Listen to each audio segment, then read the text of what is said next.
ಈ ತಿಂಗಳು ಅಂದರೆ ಆಗಸ್ಟ್ 26ರಂದು ಅವರು ಜನಿಸಿರುವಂತಹ ಒಂದು ದಿನ. ಆ ದಿನದ ಪ್ರಯುಕ್ತವಾಗಿ ಕರ್ನಾಟಕ ರಾಜ್ಯದಾದ್ಯಂತ ಜಮಾತೆ ಇಸ್ಲಾಮಿ ಹಿಂದ್ ಕ್ರಾಂತಿಯ ಜ್ಯೋತಿ ಪ್ರವಾದಿ ಮೊಹಮ್ಮದ್ ಸಲ್ಲಲ್ಲಾಹು ಅಲೈಹಿ ವಸಲ್ಲಂ ಅನ್ನುವಂತಹ ವಿಷಯದ ಮೇಲೆ 10 ದಿನದ ಅಭಿಯಾನವನ್ನು ನಡೆಸ್ತಾ ಇದೆ. ಆಗಸ್ಟ್ 26ರಿಂದ ಸೆಪ್ಟೆಂಬರ್ 6ನೇ ತಾರೀಕಿನವರೆಗೆ.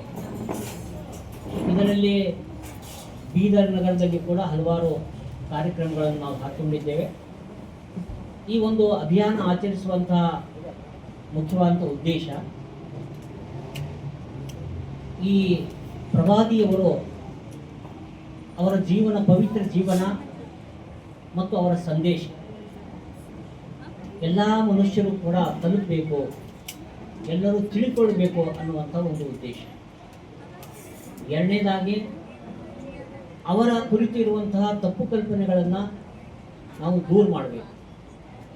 ಒಬ್ಬ ಪ್ರವಾದಿಯವರು ಎಲ್ಲ ಮನುಷ್ಯರಿಗೆ ಅವರು ಕರುಣೆಯಾಗಿ ಬರ್ತಾರೆ. ಆ ಕರುಣೆಯ ಒಂದು ಜೀವನ ಎಂಥದ್ದು, ಅವರ ಪವಿತ್ರ ಜೀವನ ಎಂಥದ್ದು ಅನ್ನುವಂಥದ್ದನ್ನು ನಾವು ತಿಳಿದುಕೊಳ್ಬೇಕು. ಮೂರನೇದಾಗಿ, ನಾವು ಪರಸ್ಪರರ ಧರ್ಮ, ಮಹಾಪುರುಷರ, ಪ್ರವಾದಿಗಳ ಜೀವನವನ್ನು ತಿಳಿದುಕೊಂಡು ಸೌಹಾರ್ದಯುತವಾದಂತಹ ಜೀವನವನ್ನು ನಾವು ಸಾಗಿಸಬೇಕು ಅನ್ನುವಂಥ ಮೂರನೇ ಉದ್ದೇಶ. ಈ ಉದ್ದೇಶಗಳನ್ನು ಇಟ್ಕೊಂಡು ನಾವು ಹಲವಾರು ಕಾರ್ಯಕ್ರಮಗಳನ್ನು ಹಾಕಿಕೊಂಡಿದ್ದೇವೆ. ಬೀದರ್ನಲ್ಲಿ ಈಗಾಗಲೇ ಈ ಒಂದು ಕಾರ್ಯಕ್ರಮಗಳನ್ನು ಅನುಷ್ಠಾನ ತರಲಿಕ್ಕೆ ಒಂದು ಸ್ವಾಗತ ಸಮಿತಿಯನ್ನು ರಚಿಸಲಾಗಿದೆ. ಈ ಸ್ವಾಗತ ಸಮಿತಿಯ ಅಧ್ಯಕ್ಷರು ನಮ್ಮ ಜಮಾತೆ ಇಸ್ಲಾಮಿ ಹಿಂದ್ನ ಸ್ಥಾನೀಯ ಅಧ್ಯಕ್ಷರಾಗಿರುವಂಥ ಜನಾಬ್ ಮೊಹಮ್ಮದ್ ಮೊಜಮ್ ಅವರು. ಅದಾದ ನಂತರ ಒಂದು ಪತ್ರಿಕಾಗೋಷ್ಠಿಯನ್ನು ನಾವು ಕರೆದು ನಮ್ಮ ಕಾರ್ಯಕ್ರಮಗಳ ವಿವರವನ್ನು ನಾವು ನೀಡಿದೆವು. ಅದಾದ ನಂತರ ನಿನ್ನೆ ಆಗಸ್ಟ್ 26ರಂದು ನಾವು ಬೀದರ್ನ ಕೇಂದ್ರ ಕಾರಾಗೃಹಕ್ಕೆ ವಿಸಿಟ್ ಕೊಟ್ಟು ಅಲ್ಲಿ ಕೈದಿಗಳಿಗೆ ಹಣ್ಣು ಹಂಪಲನ್ನು ನಾವು ಹಂಚಿ ಈ ಹಬ್ಬವನ್ನು ಆಚರಣೆ ಮಾಡಿದ್ದೇವೆ. ಅದಾದ ನಂತರ ಮುಖ್ಯವಾದಂಥ ಒಂದು ಕಾರ್ಯಕ್ರಮ ಕವಿಗೋಷ್ಠಿ. ಪ್ರವಾದಿ ಮೊಹಮ್ಮದರ ಜೀವನ, ಅವರ ಒಂದು ಸಂದೇಶ, ಇದರ ಕುರಿತು ಕವಿತೆಗಳನ್ನು ಬರಲಿಕ್ಕೆ ನಾವು ಕವಿಗಳನ್ನು ವಿನಂತಿಸಿಕೊಂಡಿದ್ದೇವೆ. ಅದರಲ್ಲಿ ಬೀದರಿನ ಪ್ರಸಿದ್ಧ ಕವಿಗಳು, ಉರ್ದು ಭಾಷೆಯ ಕವಿಗಳು, ಇಂಗ್ಲೀಷಿನ ಹಾಗೂ ಹಿಂದಿ ಕವಿಗಳು ಅದರಲ್ಲಿ ಭಾಗವಹಿಸಲಿದ್ದಾರೆ. ಇದು ಬರುವ 30ನೇ ತಾರೀಕು, ಆಗಸ್ಟ್ 30ನೇ ತಾರೀಕಂದು ಮುಂಜಾನೆ 11 ಗಂಟೆಗೆ ರವಿವಾರ ಈ ಅಂಬೇಡ್ಕರ್ ಸರ್ಕಲ್ ಹತ್ತಿರುವಂಥ ಕರ್ನಾಟಕ ಸಾಹಿತ್ಯ ಸಂಘ ಈ ಒಂದು ಸಭಾಂಗಣದಲ್ಲಿ ಈ ಕವಿಗೋಷ್ಠಿಯನ್ನು ಹಮ್ಮಿಕೊಳ್ಳಲಾಗಿದೆ. ತಾವೆಲ್ಲರೂ ಕೂಡ ಆ ಒಂದು ಕವಿಗೋಷ್ಠಿಗೆ ಬರಬೇಕು 11 ಗಂಟೆಗೆ. ಅಲ್ಲಿ ಎಲ್ಲ ನಾವು ಜನರ ನಾವು ಕಾಣ್ತಾ ಇದ್ದೀವಿ. ಅಲ್ಲಿ ಆ ಸಾಹಿತ್ಯ ಆಸಕ್ತರು ಕೂಡ ಅಲ್ಲಿ ಇರ್ತಾರೆ, ಮಹಿಳೆಯರು, ಪುರುಷರು ಎಲ್ಲರೂ ಇರ್ತಾರೆ. ಅದಾದ ನಂತರ 6ನೇ ತಾರೀಕಿಗೆ ಈ ಮಕ್ಕಳಿಗೋಸ್ಕರ ಒಂದು ಪ್ರಬಂಧ ಸ್ಪರ್ಧೆಯನ್ನು ಏರ್ಪಡಿಸಲಾಗಿದೆ. ಹೈಸ್ಕೂಲ್ ಮಟ್ಟ 8ನೇ ತರಗತಿಯಿಂದ 10ನೇ ತರಗತಿವರೆಗೆ ಸಾಮಾಜಿಕ ಕ್ರಾಂತಿಯ ಜ್ಯೋತಿ ಪ್ರವಾದಿ ಮೊಹಮ್ಮದ್ ಅನ್ನುವಂಥ ವಿಷಯದ ಮೇಲೆ ಹಾಗೂ ವರ್ಗ 11ರಿಂದ ಡಿಗ್ರಿವರೆಗೆ ಆರ್ಥಿಕ ಕ್ರಾಂತಿಯ ಜ್ಯೋತಿ ಪ್ರವಾದಿ ಮೊಹಮ್ಮದ್ ಸಲ್ಲಲ್ಲಾಹು ಅಲೈಹಿ ವಸಲ್ಲಂ ಅನ್ನುವಂಥ ವಿಷಯದ ಮೇಲೆ ಪ್ರಬಂಧ ಸ್ಪರ್ಧೆಯನ್ನು ಏರ್ಪಡಿಸಲಾಗಿದೆ. ಯಾವುದೇ ಭಾಷೆಯಲ್ಲಿ ಪ್ರಬಂಧ ಸ್ಪರ್ಧೆಯನ್ನು ಬರೀಬಹುದು.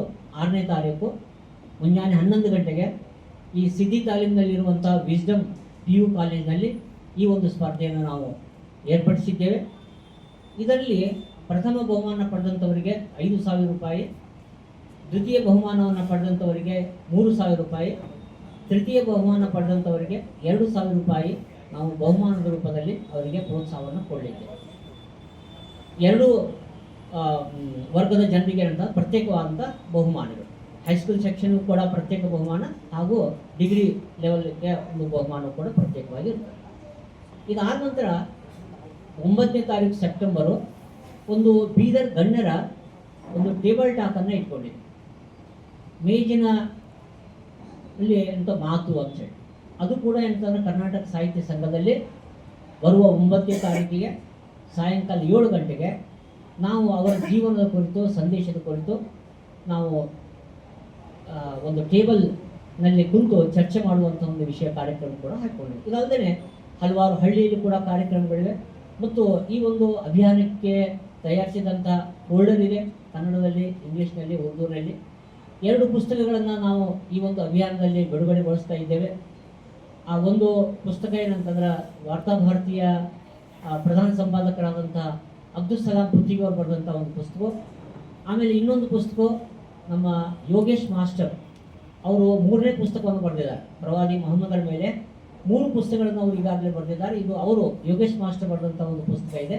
ಈ 2 ಪುಸ್ತಕಗಳನ್ನು ತಮಗೆ ನಾವು ತೋರಿಸ್ತೀವಿ. ಇವೆಲ್ಲವುಗಳನ್ನು ಅಲ್ಲದೆ ಈ ಶುಕ್ರವಾರದಂದು ನಾವು ಪ್ರವಚನಗಳ ಮುಖಾಂತರ ಮುಸ್ಲಿಮರಿಗೂ ಕೂಡ ಆ ದೇವರು ತೋರಿಸಿದಂಥ ಮಾರ್ಗದಲ್ಲಿ ನಾವೆಲ್ಲ ನಡಿಬೇಕು. ಪ್ರವಾದಿ ಮೊಹಮ್ಮದರನ್ನು ಆದರ್ಶವಾಗಿ ನಾವು ಅಳವಡಿಸಿಕೊಳ್ಳಬೇಕು. ಅವರ ಜೀವನವನ್ನು ಆದರ್ಶವಾಗಿ ಅಳವಡಿಸಿಕೊಂಡು ನಾವು ನಿಜವಾದಂತಹ ದೇವ ಭಕ್ತರಾಗಿ ನಾವು ಜೀವನ ಸಾಗಿಸ್ಬೇಕನ್ನುವಂಥ ಕರೆಯನ್ನು ಕೊಡ್ತಕ್ಕಂಥದ್ದು. ಎಲ್ಲ ಜನರಿಗೂ ಕೂಡ ಏನಂತಂದರೆ ಈ ಮಡಿಚಿಕೆಗಳನ್ನು, ಫೋಲ್ಡರ್ಗಳನ್ನು, ಪುಸ್ತಕಗಳನ್ನು ವಿತರಿಸುವಂಥ ವ್ಯವಸ್ಥೆಯನ್ನು ಕೂಡ ನಾವು ಮಾಡಿಕೊಂಡಿದ್ದೇವೆ. ವೈಯಕ್ತಿಕವಾದಂಥ ಭೇಟಿಗಾಗಿ ಕೂಡ ನಾವು ಕೆಲವು ಗಣ್ಯರನ್ನು ವೈಯಕ್ತಿಕವಾಗಿ ಭೇಟಿಯಾಗಿ ಈ ಪುಸ್ತಕಗಳನ್ನು, ಮಡಿಚಿಕೆಗಳನ್ನು ಕೊಡುವಂಥ ವಿಚಾರ ಇದೆ. ಇಷ್ಟು ಈ ಕಾರ್ಯಕ್ರಮದಲ್ಲಿ ಇದೆ. ತಮ್ಮೆಲ್ಲರಿಗೆ ಇನ್ನೊಮ್ಮೆ ನಮ್ಮ ಈ ಒಂದು ಅಭಿಯಾನಕ್ಕೆ ಸಹಕಾರ ಕೊಡಬೇಕು. ತಾವೆಲ್ಲರೂ ಈ ಮಾತನ್ನು ಸಾರ್ವಜನಿಕರಿಗೆ ತಲುಪಿಸಬೇಕನ್ನುವಂಥ ವಿನಂತಿಯೊಂದಿಗೆ ಮಾತಾಡ್ತಾರೆ. ನಾನು ಮೊಹಮ್ಮದ್ ನಿಜಾಮುದ್ದೀನ್, ಜಮಾತ್ ಇಸ್ಲಾಮಿನ ಸದಸ್ಯ.